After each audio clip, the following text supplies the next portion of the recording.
पवार यांच्या निधनानंतर आता दोन्ही राष्ट्रवादी विलिनीकरणाचा मुद्दा राजकीय वर्तुळात चांगलाच चर्चेमध्ये आहे। काही दिवसांपूर्वी रोहित पवार यांनी विलिनीकरणावर बोलताना मोठा दावा केला होता। दोन्ही राष्ट्रवादीच्या विलिनीकरणानंतर अमोल कोल्हे हे पक्षाचे प्रदेशाध्यक्ष होणार होते, तशी अजितदादा यांची देखील इच्छा होती असं देखील सगळीकडे म्हटलं जात आहे। तशी अजित पवार यांची इच्छा होती असं सगळीकडे म्हटलं जात आहे। आणि दरम्यान आता एक नवीन माहिती समोर येत आहे, ती म्हणजे दोन्ही राष्ट्रवादीच्या विलिनीकरणानंतर शरद पवार हे राजकारणातून अलिप्त होणार होते। शरद पवार हे राजकारणातून अलिप्त होऊन सामाजिक कार्यात सक्रिय राहणार होते अशी माहिती सूत्रांकडून समोर आली आहे। दोन्ही पक्षांच्या विलिनीकरणानंतर पक्षाची सर्व जबाबदारी अजित पवारांकडे येणार होती। दरम्यान शरद पवार यांच्या राज्यसभेचा कार्यकाळ आता संपत आला आहे। मात्र शरद पवार यांनी पुन्हा राज्यसभेवर जावं अशी अजित पवार यांची इच्छा होती अशी देखील माहिती सूत्रांच्या मार्फत समोर आली आहे।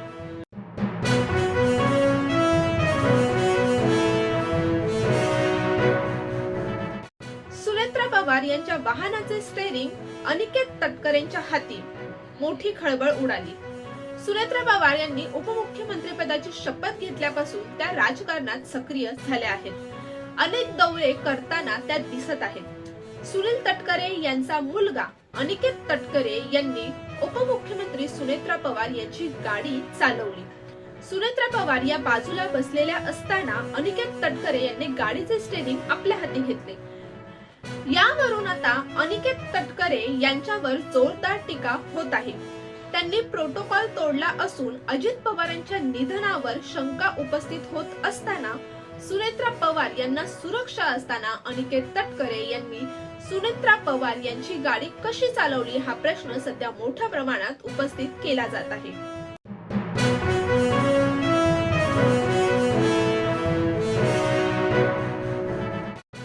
अपघातामागे बड्या नेत्याचा हात, मंत्र्याचा राजीनामा घ्या, रोहित पवार यांची दिल्लीतून थेट नरेंद्र मोदींकडे मागणी।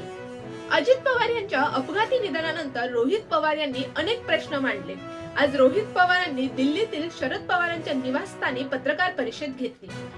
नागरी उड्डाण मंत्री यांचा राजीनामा घेण्याची मागणी मी या पत्रकार परिषदेतून करणार आहे। या प्रकरणात मी पंतप्रधान नरेंद्र मोदी, केंद्रीय गृहमंत्री अमित शहा आणि विरोधी पक्षनेते राहुल गांधी यांना विनंती करणार आहे असं रोहित पवार सुरुवातीलाच म्हणाले आहेत। तसेच या संपूर्ण प्रकरणामागे अत्यंत प्रभावशाली लोकांचा सहभाग असल्याचंही रोहित पवार म्हणाले आहेत।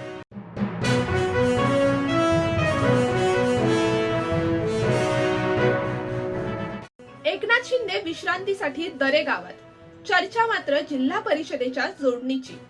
महाराष्ट्र राज्याचे उपमुख्यमंत्री एकनाथ शिंदे हे त्यांच्या दरेगावी 2 दिवस मुक्कामी आहेत। हा उपमुख्यमंत्र्यांचा विश्रांती दौरा असला तरी सुद्धा या ठिकाणी राजकीय चर्चांना उधाण आल्याचं चित्र पाहायला मिळतंय। उपमुख्यमंत्री एकनाथ शिंदे हे सातारा जिल्ह्यातील दरेगावी असल्यामुळे त्यांच्या पक्षाचे नेते किंवा राष्ट्रवादीचे काही नेते त्यांना भेटण्यासाठी येतात का याबाबत सध्या संपूर्ण जिल्ह्यात चर्चा सुरू आहेत। सातारा जिल्हा परिषदेच्या सत्ता स्थापनेचा तिढा सुटला नसल्यामुळे जिल्ह्यातील अनेकांचे लक्ष या घडामोडीकडे लागलेले आहे।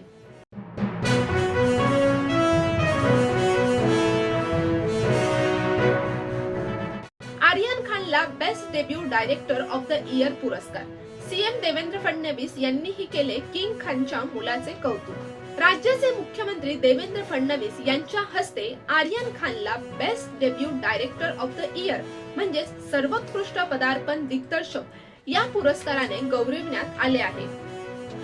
हा पुरस्कार प्रदान करताना राज्याचे मुख्यमंत्री देवेंद्र फडणवीस यांनी आर्यनच्या कामाचे कौतुक केले आहे।